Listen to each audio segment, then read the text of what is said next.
സന്നിധാനത്ത് ഇനി പോലീസിന്റെ CPR സംവിധാനം. ദർശനത്തിനെത്തുന്ന അയ്യപ്പ ഭക്തർക്ക് ഹൃദയാഘാതമുണ്ടായാൽ ഉടൻ ചികിത്സ നൽകുന്നതിനാണ് പരിശീലനം. സന്നിധാനത്തും പരിസര പ്രദേശത്തും ഡ്യൂട്ടിയിലുള്ള പോലീസുകാർക്കാണ് CPR പരിശീലനം നൽകുന്നത്. കഠിന കാനനയാത്ര കഴിഞ്ഞാണ് അയ്യപ്പന്മാർ സന്നിധാനത്ത് എത്തുന്നത്. ശാരീരിക അസ്വാസ്ഥ്യങ്ങൾ ഉണ്ടാകുന്നത് പതിവുമാണ്.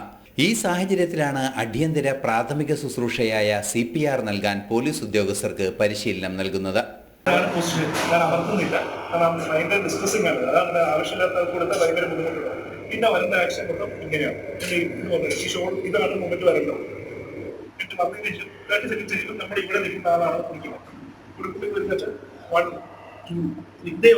ഇരുപത് പോലീസ് ഉദ്യോഗസ്ഥർക്ക് വീതം ഡ്യൂട്ടിക്കിടെ പരിശീലനം നൽകും.